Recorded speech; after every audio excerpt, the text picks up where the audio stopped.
from 9. A little something for the weekend with Sam Hunt.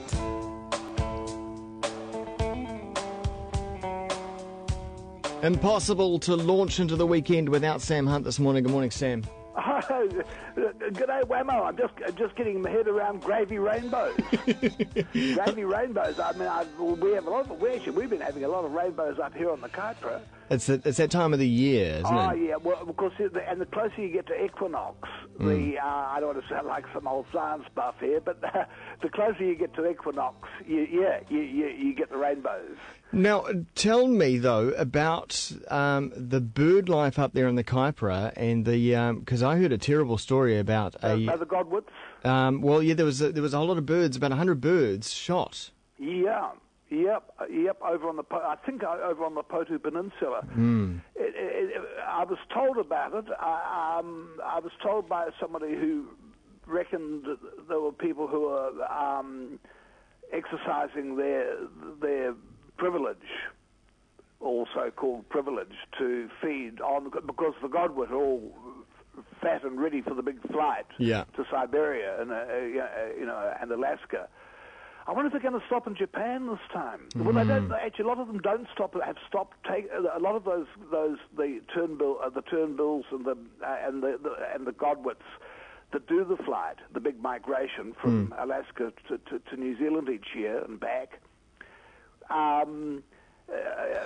think it's the Korean Peninsula. But at one stage they used to stop at places which are now in Japan, which are now airports and nuclear power plants. Yeah.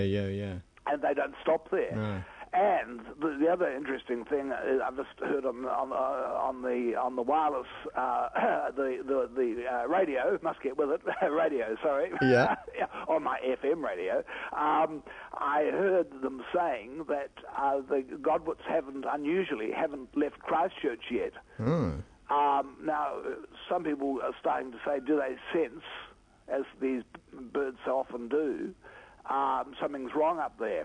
So, Well, I guess the movements in the Earth might upset, their normal routine of things, like anyone, I suppose. Anything and everything is possible. Yeah. Everything's connected. Everything's connected. It's a strange world. I was thinking before you rang. You've got this thing in Japan and the people being ignored who've been dealt to by the earthquake and the tsunami, and now, of course, the nuclear disaster's taken over. Yeah. Makes you wonder. It makes you wonder. I thought today, and then people gathering in Christchurch as a prince from somewhere, and those sort of things. Prince who? But it makes me wonder or think that, gosh, we live in a fantastic place. You know what I mean? I mean, okay, we had the earthquake in Christchurch, and that's unfortunate for the people there. But by and large, in New Zealand, boy. What a good place. Oh, she's only just warming up, Whammo. Okay. She's only just warming up, you know. I want to tell a poem. I want to tell, if I've got time. Probably haven't got time to do both.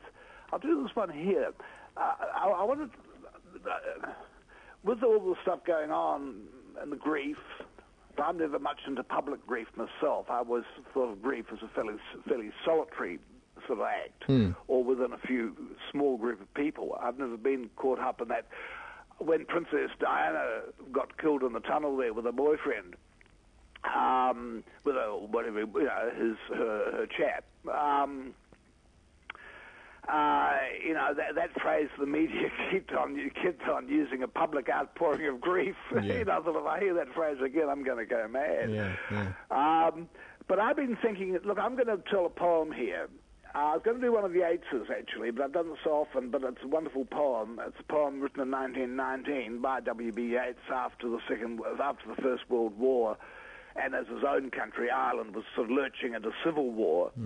Yeah, I'll say this poem. Okay. Maybe there's other ones, but I think it's one of the great poems for me, certainly of the last 100 years. It's timely now with so much happening.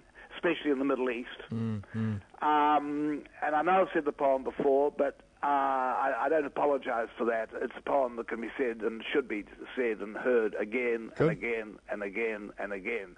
So it's W.B. Yeats in 1919, right in the middle, if you like, of turmoil. And it's in 2 verses, this poem. And the first verse is 8 lines long, and that's almost quite pedantic, really. He's sort of saying things like, things are falling apart and anarchy is on the world and so on. But then in the second verse, the 14-liner, that's where he gets cosmic. That's when he moves into the occult. Right. Okay? Yeah. Teacher Hunt. I don't want to make it sound like that. It is, and some people may already have guessed, it's Yeats's Second Coming. It's a poem which my mother taught me when I was 8 years old. She probably never realised just how much I'd need this poem as I went through my life. Yeah. Turning and turning in the widening gyre, the falcon cannot hear the falconer. Things fall apart, the centre cannot hold. Mere anarchy is loosed upon the world. The blood-dimmed tide is loosed, and everywhere the ceremony of innocence is drowned. The best lack all conviction, while the worst are full of passionate intensity. Surely some revelation is at hand. Surely the second coming is at hand. The second coming. Hardly are those words out, when a vast image out of Spiritus Mundi troubles my sight. Somewhere in sands of a desert, a beast with lion body and the head of a man, a gaze blank and pitiless as the sun, is moving its slow thighs, while all about it reel shadows of the indignant desert birds. The darkness drops again, and now I know the 20 centuries of stony sleep were vexed to nightmare by a rocking cradle. And what rough beast, its hour come round at last, slouches towards Bethlehem to be born? Yeah. And I think it's also interesting too, that he doesn't just welcome the rough beast, but it's a sort of that thing of what he's ushering in, and it's like he believed the only way it could be plausibly sort of spoken of is in the form of a question. And what rough beast, its hour come round at last. I think it's a phenomenal poem. And the one that I'll do another day, which again people will know really well, but again is one of those ones that I think can be heard and heard and heard and heard again, is this one was written by a young American at the time, young at the time. It's a poem called "A Hard Rain's Going to Fall." So I'll keep that for another time. It's almost like a ringing bell in the distance, isn't it? Something, it's a dark cloud there on the horizon. Yeah.